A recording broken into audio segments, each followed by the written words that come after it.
Spotlight, I'm Rian Keating. Today we're at the American Place Theater where Herb Gardner's I'm Not Rappaport has just opened to rave reviews. We're delighted to have the opportunity to interview one of its stars, Cleavon Little. Mr. Little, welcome. Well, welcome to you. Excuse my hand, I'm just getting myself old. It's such a pleasure to meet you. I can't tell you how touched I was when I saw I'm Not Rappaport. When you first read it, what were your first impressions? I wanted to do it. I love doing character roles anyway, and most of my career has sort of been on and off with that. I did a reading of it at Manhattan Theater Club about 3.5 years ago, with Judd Hirsch, in fact, but not the intent of being able to do it. Of course, I consider myself too young, and years later, it all sort of worked out. Judd did not do it originally with me. I did it originally at Seattle Rep with Harold Gould, and as it all worked out, it ended up that Judd is doing everything, which is to my delight. Harold was wonderful too, but Judd's an old friend. It's kind of fun to be doing it with him. We first met in 1966, 67. We did a play called Scuba-Duba, and at that time I played the Frogman, and Judd played this funny little thief. And I've often said that a lot of what I've learned in comedy, I learned from him at that time, because he would give me little ideas of something that could work and be funny. And so it's kind of fun to meet somebody again that you've worked with for a long time ago to do something. So I'm having a great time doing it. How would you compare his performance to Harold Gould's? Because certainly Harold is a good deal older than both of you. I would never make comparisons. Number one, Harold will function in a very short span of time, 3.5 weeks of rehearsals.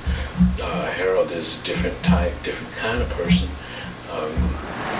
and that makes a difference. Whereas I think with Judd, here in New York, we've had more time to rehearse it. Judd is still growing with the role, and it was a limited time with Harold. I enjoyed doing it with him equally as much. It's a different situation, a different set of circumstances. I rarely compare actors anyway in terms of working with them, because everybody brings their own unique quality. Can we close the door? Because I think that means it's up there. This is what we call air conditioning. I see. I think there's very little we can do about it at this point. Okay, well, what were your first impressions of Midge, looking at it from an acting standpoint? Impressions? Well, I think my only impression was that this was an old man that I just was interested in doing. The impression has to be, I guess, taken in context to the material itself. And as I read the script and read it, I said, here's a man that I'd like to see sort of materialize and what to do. And also, there are certain things that happen to him. He's complacent in a certain way. He's had to exist, survive during a period where it was not that easy for a black man to survive, and he did.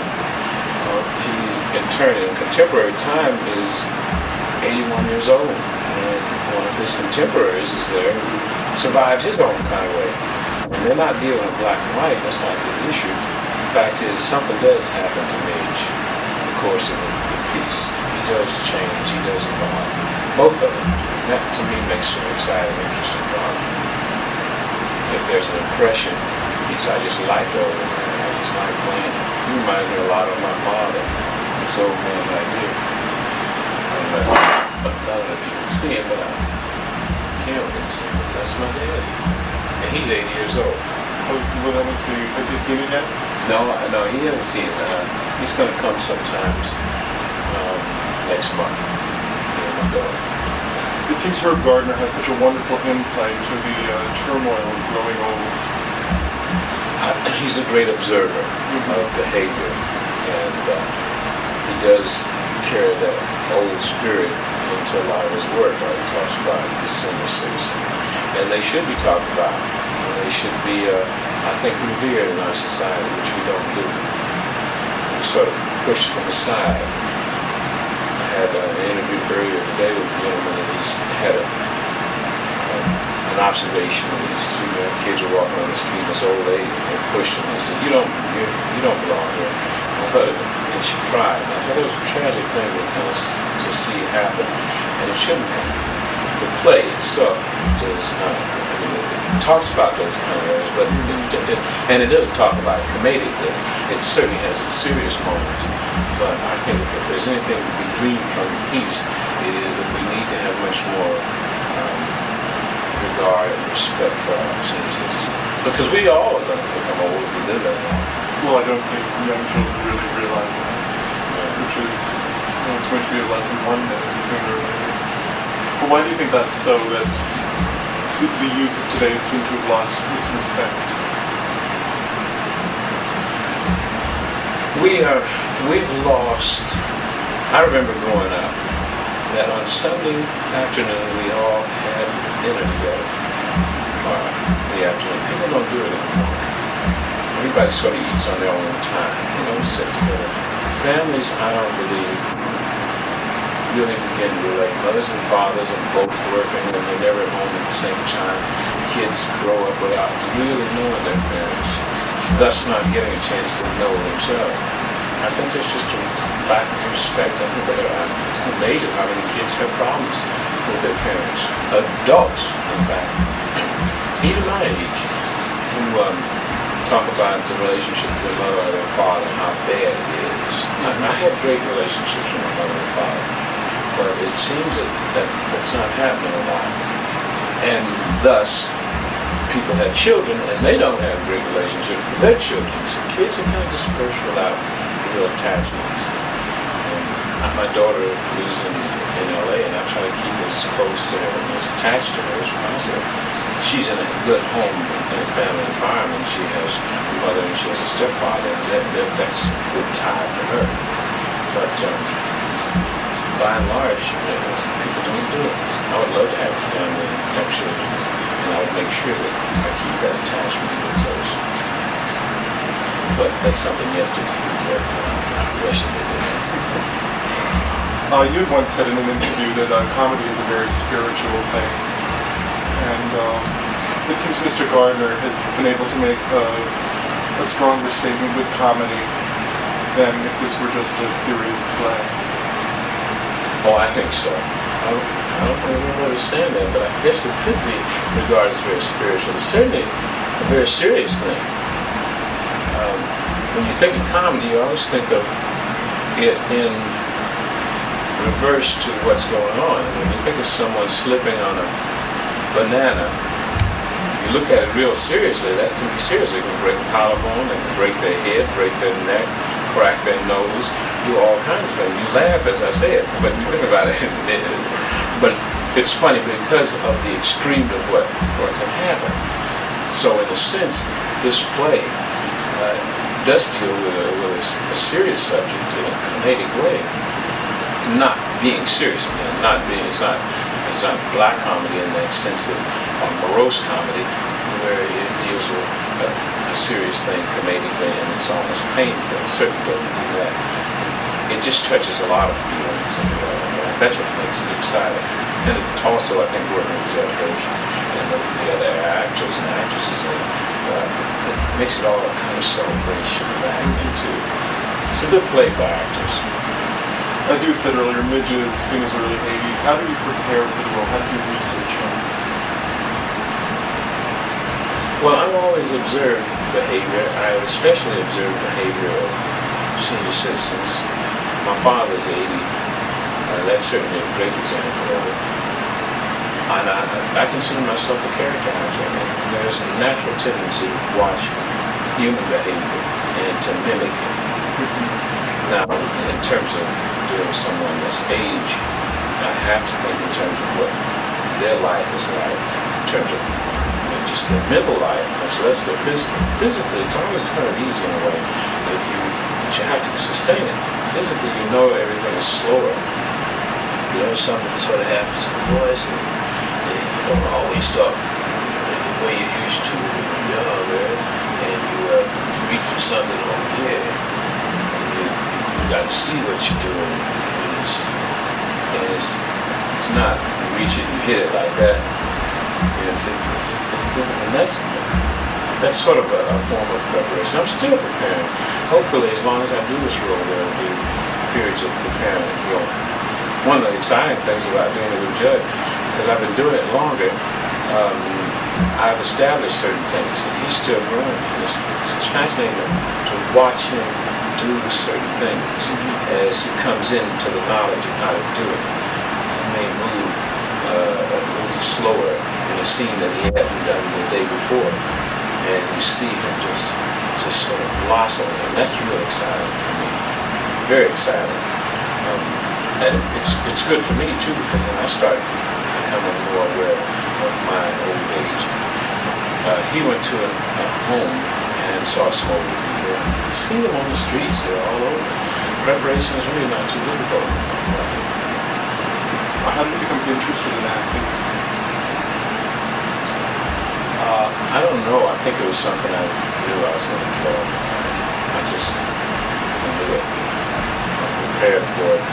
Well, in my last year of high school, I decided to take up acting because I didn't know what else I could do. And I did quite well. I went on to college and studied it, changed my major. I went into speech and hearing therapy, graduated, and picked up a newspaper that said, audition for the American Academy of Dramatic Arts.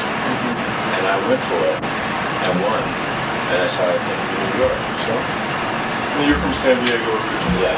So what were your first impressions of New York? Because I'm sure they're two very different cities. Well, I came from San Diego to New York pretty much a virgin of everything. Didn't smoke, didn't drink, didn't fool around. And when I came into this big city, I said, my God, what have we here? Coming from San Diego. After about 3 weeks, I just fell in love with it. And I've been in love with it ever since, even though I've moved away and finally have moved back to it. I can't conceive of living anyplace else. I've moved away from LA about a year now. And I never think about it, except for my family. I lived in Los Angeles about 12 years after I first moved to New York. And I dream about New York all the time. I've had reoccurring dreams. I don't have them anymore. So I think it's a place for me. I'm satisfied here. As an actor, do you think it's more important to be in New York than LA? Or does it depend what kind of work you're doing? I think if you're serious about having a long life and you're serious about really growing as an actor, I think this is the best place to be. You have theater. And you have, I guess, your better teachers here. A lot of other things that can be to your advantage. So I would prefer it. I think it's better for actors. But it's not the best thing for everybody. There have been people who've gone to LA and immediately got a series or just so because they look great, they look terrific, and it was great for them. They were not serious about acting in that kind of sense. They wanted to be movie stars or whatever. They wanted to be something else. And if that works for them, that's fine too. It doesn't work for me. It never worked for me. I've tried it for a long time. And I wouldn't want to do that. Not to say I wouldn't do television, I would do a film, go back to Los Angeles. Certainly I'd go back and do it. But I'd really go back a little more in my terms of doing something I want to do, not something I have to do. You gained a lot of national exposure with a show called Temperatures Rising, which I can remember when I was 12. I think it was the tune every week. Yeah. And how did you find that after having been in theater to go into a television environment and then become a household word? It was a new and learning experience. I enjoyed it. I especially enjoyed it the first year. The second year, I didn't have as much fun. The first year was hard, but I learned a great deal about filmmaking because it was one camera. It was not tape. And of course, I learned something about making film. And it was a good group the first year. James Whitmore and Joan Van Ark and Nancy Fox and Rita Rose. They were all really a good combination. It really worked, I think, the first year. Second year, Paul Lynn, God rest his soul, was in it, and they changed the cast practically. And the combination just didn't work as well that second year. The show didn't do as well. It didn't reach as many people. Kids really loved that show. They loved that character. Dr. Noah. He didn't have a beard and his hair wasn't as short. He was a different kind of character. How did you find all the exposure, being recognized? Well, it was fine. I never, it never got to me that I don't think that much. I could take it or leave it. As long as people didn't grab me, that's fine. Put their hands on me unless I want my hands on them. I did have a little problem. But people, by and large, are very respectful of that. And if they recognize me, fine. If they didn't, that's fine. I never had a problem with that. I like doing what I'm doing. Do you find it harder to act for a camera as opposed to a theater audience? Do you think that... No, I don't find it hard. I don't find it as much fun. But that may have to do with the piece of work that I'm doing. I did a film that hasn't been released called The Gig. Frank Gilroy wrote it and directed it. I loved doing it. It was like a nice ensemble group of actors, and we rehearsed it, and we did. So that was nice. It was really delightful. I've done other films and I didn't have that feeling about it. It became like a job. Learn your lines, you do it, you get out. That I don't want. And that can be hard sometimes. Theater, of course, is kind of a celebration. You rehearse it, you work on it, and you present it. You do it for an audience, and you hope that they appreciate it. So that's another kind of experience. So experiences you get into material, the people you work with. Do you find that it's harder to do straight plays than comedy? No, it's just different. Just different. I consider whatever material I'm doing a choice, by and large, that I want to do. So whether it's harder or not, it never depends on the comedy. It could be, you can do comedy that's real easy, or you can do drama that's real easy, and comedy that's hard. It just depends on the material. Depends on the writer, how close you can come to it. You've also done a lot of classical theater. Yeah, I've done some, not as much as I'd like to, because and my training was involved with all areas of drama. I sort of hope that I prepared myself to be able to do just about everything. So it's kind of fun to be an old man. I did a film recently in which I played a vampire, a gay vampire, which was kind of interesting. I don't know how that would come out. It was funny, certainly. Did it with Lauren Hutton. It was certainly going to be interesting and funny. But I like doing that, the versatileness of doing something, doing a lot of different things that are removed from me, apart from me. It gives you some kind of insight and understanding to think into the self and just keep on being an old man. How has the audience response been to Not Rappaport? It's been real good. We've been getting standing ovations every night. Overwhelmed. Absolutely overwhelmed. Both of us, in fact, enjoyed ourselves. And that's a good feeling, because it makes you feel like you'll have a show that'll be around for a while. So, hopefully we'll be around 30, 40 years. I'll always be able to come back to it. By the time I reach 80, I'll really be ready to play the role, right? I may have to use makeup to make me look younger. Well, it could be, you never know. What do you look for in terms of a director? Because you've certainly worked with some of the...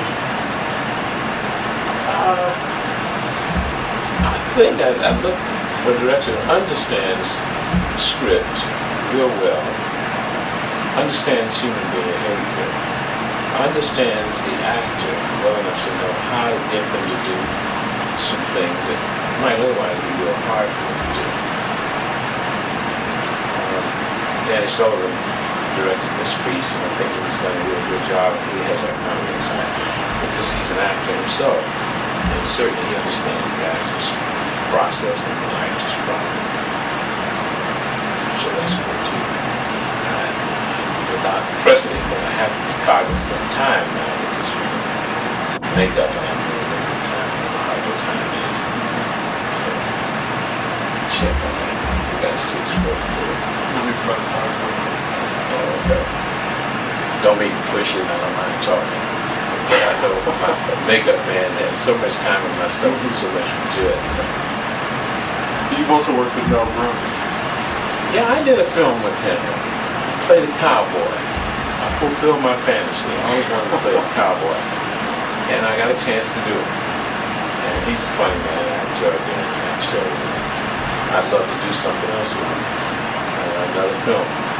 Maybe a Black Bart in the Big City might be an interesting sequel to it all. Well, you never know. Yeah, with him you never can tell. One thing you had gotten a lot of recognition here for is Pearl. Yeah. And how did you find doing a musical? Oh, it was the first musical I ever did. It was wonderful. I loved doing it. It scared me to death. Still scares me to death. I'd love to do another musical. But they're difficult. They're difficult. The difficult part for me in musicals is usually the music. I don't have rhythm as it's generally supposed. So I have to really sort of start on it early and learn it. I'll find once I get down. But that's the hardest part for me. The rest of it is I love it. It's a good charge. You're not singing, dancing, acting crazy. And of course, when I did it with Melvin Moore and Sherman Hemsley and Novella Nelson. And they were unbelievable. I had a great time doing the whole show with them. That's a fond memory that I still hold very dear to me of the things I've done in New York. I've done a lot of them. But that was kind of special. It was kind of a special change. Well, it's a wonderful show. Yeah. It changed a lot of people's lives. I've met a number of actors and actresses that were influenced by that musical to go into the theater. Professionals now. So it had its good impact. Well, I'm sure I'm Not Rappaport will have that same effect. It's really got that inside. Well, I hope it's around for you. So keep on. Well, thank you, Mr. Little. It's been a pleasure. Okay. This is Rian Keating, and you've been watching Spotlight. Our guest today has been Cleavon Little. If you have any comments or suggestions, you can write to myself in care of Hero Productions, 6